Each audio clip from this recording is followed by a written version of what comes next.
नमस्कार, मी लतिका।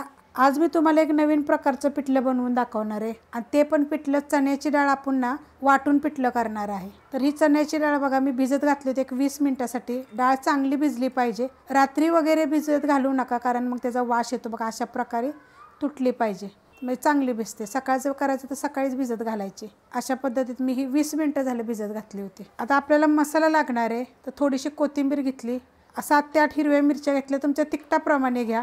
छोटा 1 चमचा जिरे घेतलेले आहे आणि देशी लसूण आहे बघा 1 गड्डी। हा मसाला मी खलबत्त्यात कुटणार आहे। डाळ आपण स्वच्छ धुवून घेऊया। डाळ स्वच्छ धुवून घेतलेली आहे, मिक्सरच्या भांड्यात घेऊया। मिक्सरच्या भांड्यात डाळ काढलेली आहे, ह्याच्यात थोडंसं पाणी टाकायचं आणि बारीक करायचं। एकदम जास्त पण बारीक करायचं नाही आपल्याला, मी तुम्हाला दाखवते कसं बारीक करायचं।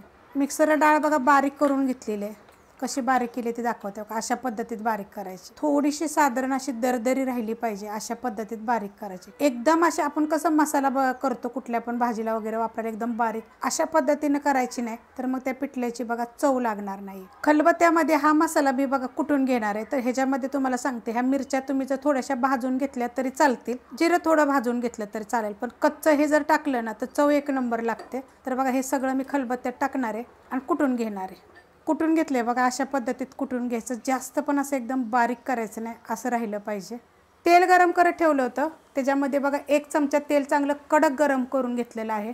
त्याच्यामध्ये बघा छोटा अर्धा चमचा मोहरी आणि गॅस मीडियम आहे आपला, आणि छोटा अर्धा चमचा जिरं आपलं कुटलेलं पण आहे त्यामुळं थोडंसं कमी टाकायचं, चांगलं तडतडून द्यायचं। त्याच्यामध्ये बघा 2 लसणाच्या पाकळ्या मी अशा कुटलेल्या आहेत, चांगल्या हे करून द्यायचं। थोडासा कलर चेंज झाला की नाही लसणाचा, मग बाकीचं टाकायचं यामध्ये। बघा थोडा कलर चेंज झाला तर त्याच्यामध्ये कढीपत्ता आणि थोडीशी हळद, ही घरची असल्यामुळे बघा मी थोडीशी टाकलेली आहे। आणि एक मोठ्या आकाराचा कांदा एकदम बारीक कापून घेतलेला आहे। आता हा कांदा आपण चांगला भाजून घेऊया। कांदा बघा भाजला की नाही, एवढा भाजला की ह्याच्यामध्ये आपली ही हिरवी मिरची लसूण जे आपण टेचलं होतं ना ते टाकून घ्यायचं, म्हणजे कांद्याबरोबर चांगलं भाजलं जाईल। तुमच्या तिखटाप्रमाणे टाका, पण कुटून टाका म्हणजे त्याची चव छान येते। त्याबरोबर कोथिंबीर बी कुटायची। आता भाजून घेऊया आपण, अशा प्रकारे बघा भाजून घेतलेलं आहे। आता या मिक्सरच्या भांड्यामध्ये बघा हलकंसं कोमट पाणी हे टाकायचं, जास्त असं कडक गरम नाही। आणि आता हे आपण टाकून घेऊया।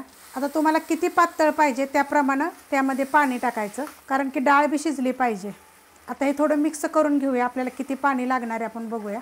मिक्स करून घेतलेलं आहे, आता ह्याच्यामध्ये बघा पाणी टाकून घेऊया, हलवून घेऊया। ह्यात अजून थोडंसं आपल्याला पाणी टाकायचं। पाणी टाकल्यानंतर बघा मी हलवून घेतलेलं आहे। असं टाकलं की नाही मग पाणी गाठी होत नाही, ते पिठामध्ये जे आपण डाळ बारीक केली होती त्यातच पाणी टाकायचं। आणि आता ह्याच्यामध्ये बघा अजून थोडंसं पाणी टाकते, म्हणजे हे शिजल्यानंतर थोडंसं अजून घट्ट होईल।